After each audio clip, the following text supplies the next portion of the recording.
आदर्श विद्या मंदिर जवाल में अभिभावक सम्मेलन संपन्न। जवाल 19 मार्च 2026 आदर्श विद्या मंदिर जवाल में आयोजित अभिभावक सम्मेलन ने शिक्षा, संस्कृति और पारिवारिक मूल्यों के संवर्धन का अनुपम उदाहरण प्रस्तुत किया। मुख्य अतिथि देवजी प्रजापत नवारा, मुख्य वक्ता राजेश जी त्रिवेदी सिरोही, प्रतिबंध समिति अध्यक्ष लीलाराम, कोटाध्यक्ष दिलीप अग्रवाल तथा समिति सदस्य छगन घांची के सानिध्य में संपन्न हुआ। मुख्य वक्ता राजेश त्रिवेदी ने हिंदू नव वर्ष की हार्दिक शुभकामनाएं प्रेरित करते हुए अपने प्रेरणादायी वक्तव्य ने जीवन के महत्वपूर्ण आयामों पर प्रकाश डाला। उन्होंने भैया बहनों के सर्वांगीण बौद्धिक एवं शारीरिक विकास पर बल दिया। साथ ही आज के युग में आदर्श विद्या मंदिर द्वारा शिक्षा क्षेत्र में किए जा रहे सराहनीय कार्यों को अभिभावकों के समक्ष प्रस्तुत किए। उनके विचारों ने अभिभावकों के मन में नई चेतना का संचार किया। कार्यक्रम में स्थानीय विद्यालय के प्रधानाचार्य डूंगर सिंह चौहान ने बालक के व्यक्तिमत्व निर्माण में संरक्षण पक्षों पर अपने विचार रखे। उन्होंने मोबाइल फोन के दुष्प्रभावों पर चिंतन कराते हुए अभिभावकों को सजग किया ताकि बच्चा आधुनिक चुनौतियों से सशक्त ढंग से निपट सके। इस सम्मेलन में विद्यालय के समस्त आचार्य एवं 150 से अधिक अभिभावक उपस्थित रहे। विद्या मंदिर के आचार्यों ने अभिभावकों के साथ संवाद स्थापित किया और अंत में शांति मंत्र के साथ कार्यक्रम संपन्न किया। इस कार्यक्रम के पीछे हेतु ये होता है कि जो अभिभावक हैं वो जिस विश्वास के साथ में अपने नौनियालों को, भैया बहनों को विद्यालय में भेजते हैं, केवल विद्यालय में भेज दिया इतना ही नहीं, तो यह विद्यालय में माता पिता यानी अभिभावक की भी बड़ी भूमिका होती है।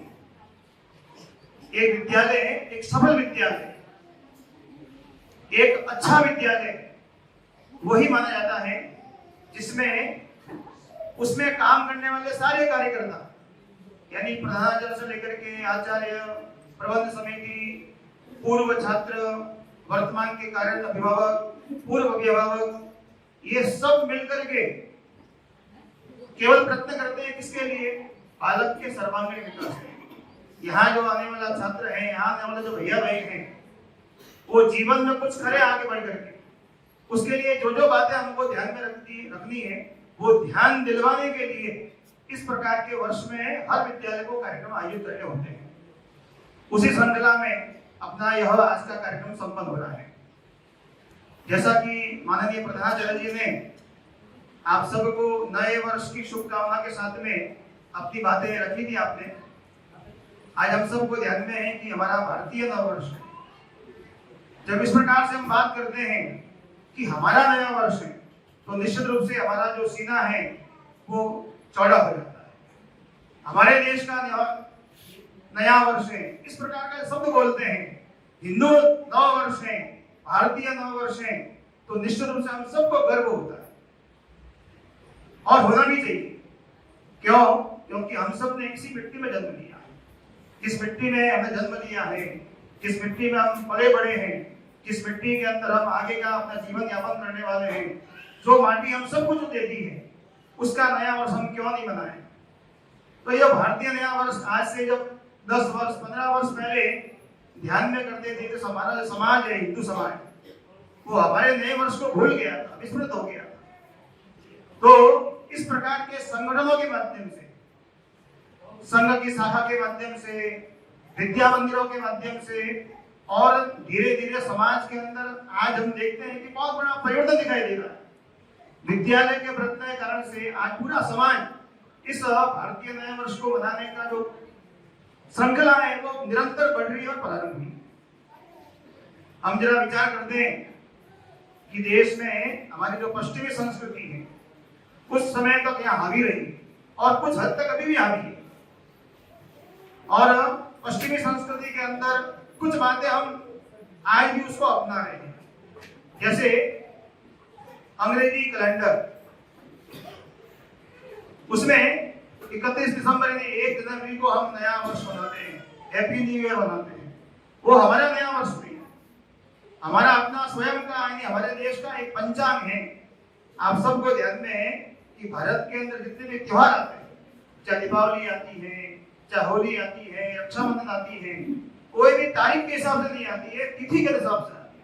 हम कोई भी अपने घर में मांगलिक काम करते हैं, हम कोई भी शुभ मुहूर्त निकालते हैं, विवाह का मुहूर्त निकालते हैं, तो भारतीय पंचांग के अनुसार निकालते हैं। और हमारा जो भारतीय पंचांग है, हमारी जो भारत की काल गणना है, उसको विज्ञान ने सिद्ध किया हुआ है। साइंटिफिकली वैज्ञानिक तथ्यों पे आधारित हमारी भारतीय पंचांग की काल गणना हमारे ऋषि मुनि हमको देके गए हैं। और जरा विचार करेंगे कि अंग्रेजी नया वर्ष 31 दिसंबर को यानी 1 जनवरी को आता है, तो 31 दिसंबर की रात्रि के अंदर किस प्रकार का वातावरण हमको दिखाई देता है।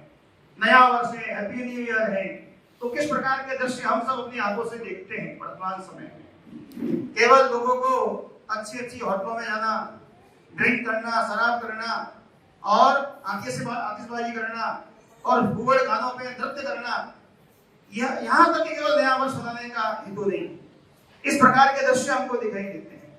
यानी मध्य रात्रि की 12 बजे और 12 बजे के पश्चात हम सब नया वर्ष मनाते हैं, यानी पश्चिमी नया वर्ष मनाते हैं। यह हमारा नया वर्ष भी है। हमारा नया वर्ष चैत्र शुक्ल एकम के दिन आता है और प्रातः काल जब सूर्योदय होता है, उस संघनाद के साथ में, सूर्य की नई रश्मि के साथ में हमारा भारतीय नया वर्ष प्रारंभ होता है। इस दिन अगर इतिहास की दृष्टि से देखें तो बहुत सारी घटनाएं जुड़ी हुई हैं। हम सबको ध्यान में है कि जो चैत्र नवरात्रि है, अभी आज से घट स्थापना हम सब ने अपने अपने घरों में की है और एक शक्ति की उपासना का यह पर्व आज से प्रारंभ होता है। वर्ष में 4 प्रकार की नवरात्रि हम मनाते हैं, जिसमें प्रथम नवरात्रि और चैत्र यानी आज के दिन से प्रारंभ होती है। हम सब 9 दिन तक और शक्ति की उपासना करते हैं, शक्ति प्राप्त करते हैं, देवी की आराधना करते हैं। विभिन्न प्रकार के शक्ति की आराधना करके हम शक्ति संपन्न बने, इस प्रकार का सामर्थ्य आज के दिन से हम जुटाना प्रारंभ करते हैं। उसके साथ में हम सबको ध्यान में है कि हमारा आराध्य भगवान श्री राम, उनका राज्याभिषेक यह चैत्र शुक्ला प्रतिपदा के दिन में आज के दिन हुआ। तो दूसरी घटना इसके साथ जुड़ी हुई। तीसरी घटना हम सबको ध्यान में है कि राष्ट्रीय स्वयंसेवक संघ जो विश्व का सबसे बड़ा संगठन है, हम सब भी उससे जुड़े हुए हैं। हमारा विद्यालय भी उसी का एक अनुसांगिक संगठन है। ऐसे राष्ट्रीय स्वयंसेवक संघ के जो पहले सरसंघ चालक हैं, जिन्होंने संघ की शाखा प्रारंभ की थी, ऐसे परम पूज्य डॉक्टर केशव बलिराम हेडगेवार, उनका भी जन्मदिन आज के दिन होता है। हम सबको ध्यान में है कि भारत के अंदर आर्य समाज की स्थापना महर्षि दयानंद सरस्वती ने आज के दिन की थी। ऐसे ही जल के जो देवता हैं वरुण देवता, ऐसे वरुणावतार भी आज के दिन हुआ था। ऐसे और राजा विक्रमादित्य ने विक्रम संवत और युधिष्ठिर ने युगाब संवत की स्थापना भी आज के दिन प्रारंभ की। तो ऐसे जब इतिहास को देखते हैं तो बहुत सारी घटनाएं आज के दिन जुड़ी।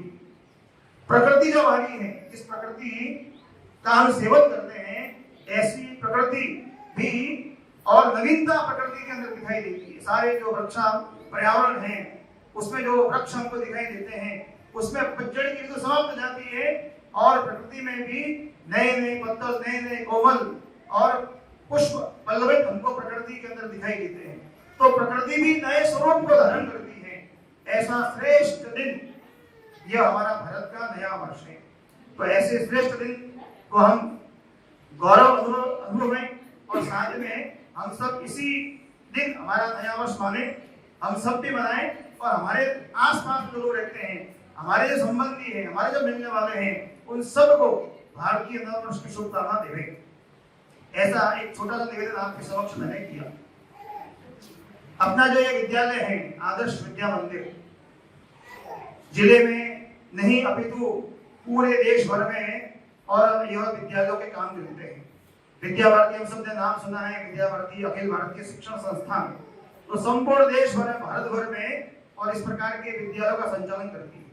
उसी क्रम में हमारा ये जो आदर्श विद्या मंदिर इसी विद्या भारती के अंतर्गत ये संचालित हो रहा है।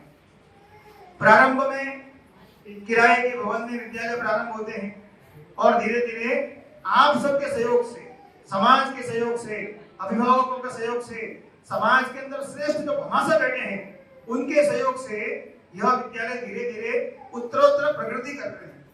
आज हम सबने देखा है कि हमारा विद्यालय जो यहाँ प्रारंभ हुआ तो किराए के भवन चल रहा था, धीरे धीरे विद्यालय ने समाज के सहयोग से जमीन यहाँ खरीदी, धीरे धीरे समाज के सहयोग से और विद्यालय के भवन का निर्माण हुआ। और आने वाले समय में यह जो विद्यालय हम देख रहे हैं, सुंदर जो भवन देख रहे हैं, वो आने वाले समय में आप सबके सहयोग से और बहुत बढ़िया, अच्छा, सुंदर और विशाल भवन बनने वाला है आने वाले समय में। सिरोही से जालम सिंह की रिपोर्ट। वक्त हो चला एक छोटे से ब्रेक का, लेकिन खबरों लगातार जारी रहेगी। मिलता है ब्रेक के बाद।